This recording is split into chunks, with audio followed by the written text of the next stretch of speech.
Scrivo queste righe sotto una notevole tensione mentale, perché entro stanotte non sarò più in vita. Senza un soldo e ormai alla fine della scorta di quella droga che sola rendeva sopportabile l'esistenza, non posso più sopportare questa tortura e mi getterò da quella finestra della soffitta sulla misera strada sottostante. Non pensate che la mia schiavitù alla morfina sia segno di debolezza o depravazione. Quando avrete letto queste pagine, scarabocchiate in fretta e con mano tremante, forse potrete intuire, anche se non comprendere del tutto, perché io sia costretto a scegliere l'oblio o la morte. Accadde in una delle zone più aperte e solitarie del vasto Pacifico, quando il piroscafo su cui prestavo servizio come responsabile del carico fu abbattuto da un incrociatore tedesco. La Grande Guerra era appena scoppiata e le forze navali del nemico non erano ancora sprofondate nella barbarie che le avrebbe contraddistinte più avanti, sicché, quando la nostra nave fu catturata, noi dell'equipaggio fummo trattati con correttezza e umanità, come dovrebbe spettare ai prigionieri di guerra.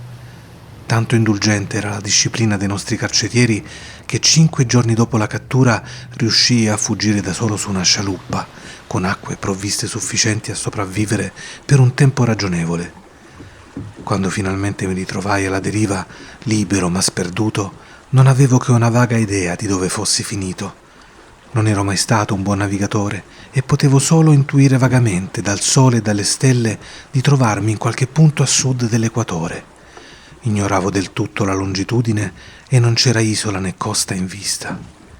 Il tempo restava sereno e per innumerevoli giorni vagai alla deriva sotto il sole implacabile, aspettando che passasse una nave o che la corrente mi portasse verso qualche terra abitabile. Ma né nave né terra apparvero e cominciai a perdere ogni speranza, abbandonato alla solitudine sconfinata di quell'azzurro eterno e ondoso. Il cambiamento avvenne mentre dormivo. Non ne conoscerò mai i dettagli, perché il mio sonno, seppure agitato e infestato da incubi, fu continuo. Quando alla fine mi svegliai, mi trovai avviluppato in un'enorme distesa di fango nero, viscido, infernale, che si stendeva attorno a me in increspature monotone a perdita d'occhio. La mia barca giaceva incagliata a una certa distanza da dove mi trovavo. Sebbene si potesse facilmente immaginare che la mia prima reazione fosse di meraviglia di fronte a una trasformazione tanto prodigiosa quanto inattesa del paesaggio, in verità provai più orrore che stupore, perché nell'aria e nel terreno in putrefazione aleggiava un'atmosfera sinistra che mi faceva gelare il sangue. La zona era appestata da carogne di pesci in putrefazione e da altre cose meno definibili che vedevo spuntare fuori dal fango nauseabondo di quella pianura sconfinata.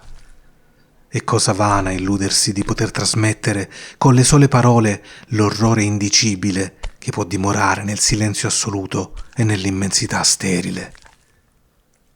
Non si udiva alcun suono, né nulla era in vista se non quell'infinita distesa di melma nera.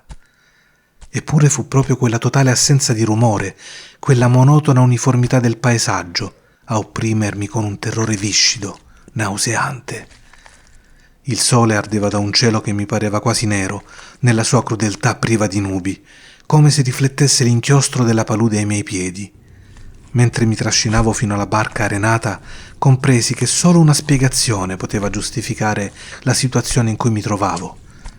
Per effetto di qualche inaudito sconvolgimento vulcanico, una parte del fondale oceanico doveva essere stata gettata in superficie, rivelando regioni rimaste sepolte per innumerevoli milioni di anni sotto abissi d'acqua insondabili.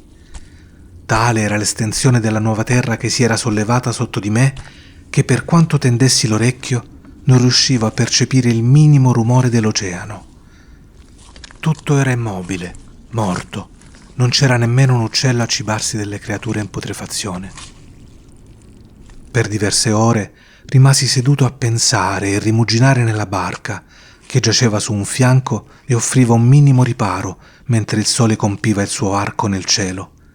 Col passare delle ore il terreno perse parte della sua viscosità e sembrò asciugarsi abbastanza da permettere di avventurarsi a piedi nel giro di poco tempo. Quella notte dormii poco, e il giorno seguente mi preparai un fagotto con cibo e acqua, in vista di un viaggio via terra alla ricerca del mare scomparso e di una possibile salvezza. La mattina del terzo giorno trovai la superficie abbastanza asciutta da poterci camminare senza difficoltà. L'odore del pesce era esasperante, ma ero troppo preso da pensieri ben più gravi per lasciarmi turbare da un fastidio tanto secondario. Così mi misi in marcia, deciso, verso una meta sconosciuta. Per tutto il giorno avanzai costantemente verso ovest, guidato da un'altura lontana che si ergeva più alta di qualunque altra elevazione in quel deserto ondulato. Quella notte mi accampai e il giorno seguente continuai ad avanzare verso l'altura, per quanto essa sembrasse appena più vicina rispetto alla prima volta che l'avevo scorta. Alla sera del quarto giorno raggiunsi infine la base del rilievo, che si rivelò molto più alto di quanto fosse sembrato da lontano, poiché una valle intermedia ne accentuava il distacco rispetto alla monotonia del paesaggio circostante. Troppo stanco per salire, mi addormentai all'ombra della collina. Non so perché i miei sogni quella notte furono tanto furiosi e sconvolgenti, ma prima ancora che la luna, calante, grottescamente deforme, fosse sorta alta sulla pianura orientale, mi ritrovai sveglio, madido di sudore freddo e deciso a non chiudere più occhio. Le visioni che avevo sperimentato erano troppo per me. Non avrei retto un altro incubo simile. E al chiarore della luna mi resi conto di quanto fossi stato poco saggio a viaggiare di giorno. Senza il bagliore accecante del sole, il cammino mi sarebbe costato molta meno fatica. Anzi, a quel punto mi sentivo perfettamente in grado di affrontare la salita che mi aveva scoraggiato al tramonto. Raccolto il mio fagotto, mi incamminai verso la sommità dell'altura. Ho già detto che l'ininterrotta monotonia di quella pianura ondulata mi aveva ispirato un orrore vago ma persistente. Eppure, credo che il mio sgomento fu ancora più profondo quando raggiunsi la cima e mi affacciai sull'altro versante.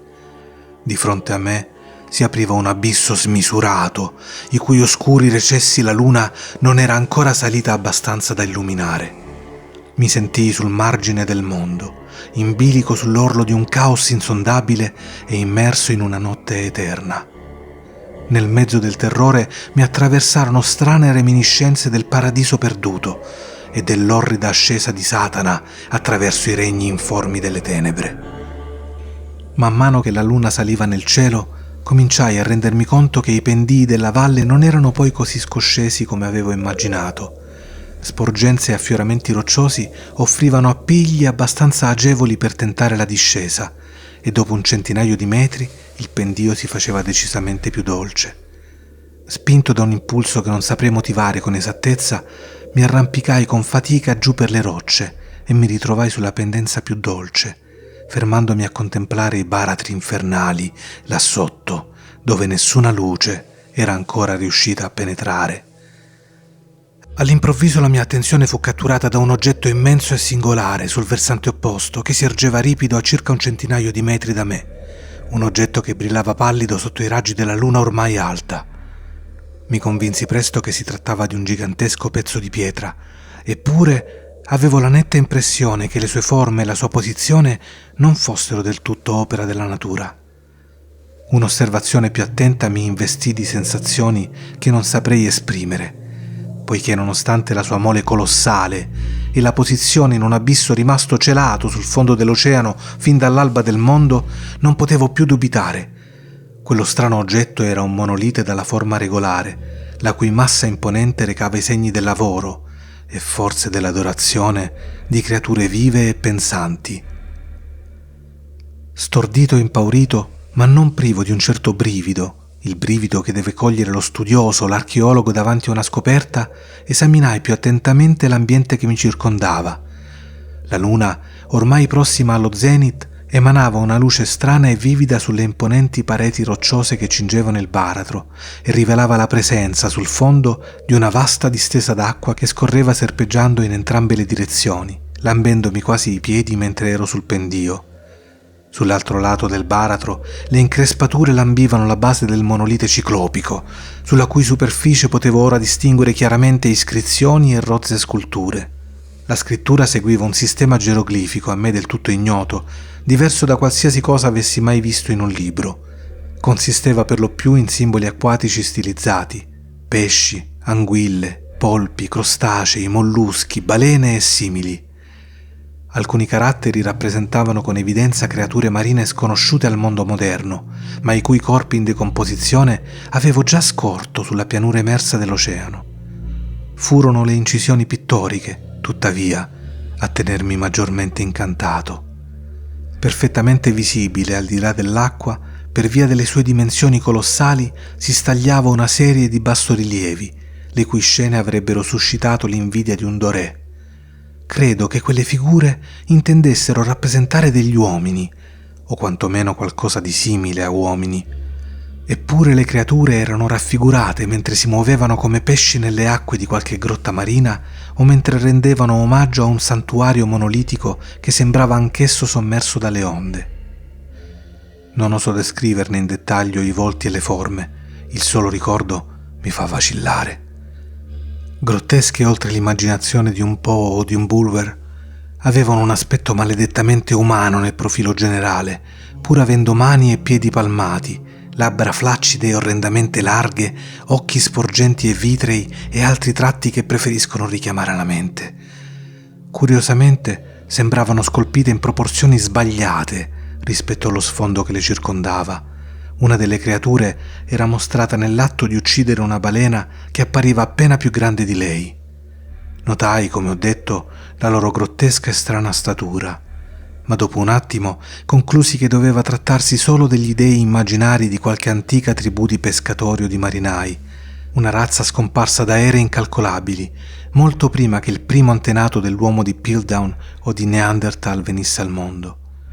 Rapito da quel frammento inatteso di un passato che andava oltre la concezione del più audace antropologo, rimasi immobile, assorto, mentre la luna proiettava riflessi bizzarri sul canale silenzioso davanti a me. Poi, d'un tratto, lo vidi. Con appena un lieve gorgoglio, a segnalarne l'emersione, quella cosa affiorò dalle acque oscure, scivolando nella mia visuale. Immensa, ciclopica, ripugnante, balzò fuori come un mostro gigantesco generato dagli incubi e si lanciò verso il monolite, al quale avvinghiò le sue braccia squamose e smisurate, mentre piegava il capo orrendo ed emetteva una sorta di suoni cadenzati. Credo di essere impazzito allora. Ricordo ben poco della mia fuga frenetica, della risalita tra le rocce, del mio viaggio allucinato verso la barca incagliata. Credo di aver cantato molto e di aver riso in modo strano ogni volta che la voce mi mancava. Ho ricordi confusi di una gran tempesta, scoppiata quando ormai ero tornato alla barca.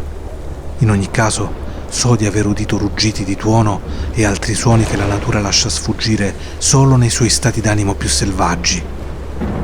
Quando riemersi dall'ombra, mi trovavo in un ospedale di San Francisco, portato lì dal capitano della nave americana che aveva raccolto la mia scialuppa in mezzo all'oceano. Nel delirio avevo detto molte cose, ma scoprii che le mie parole avevano ricevuto ben poca attenzione. I miei soccorritori non sapevano nulla di alcun sollevamento del fondale del Pacifico, né mi parve necessario insistere su qualcosa che sapevo non avrebbero mai potuto credere. Una volta cercai persino di consultare un celebre etnologo e lo intrattenni con strane domande sulla leggenda filistea di Dagon, il dio pesce.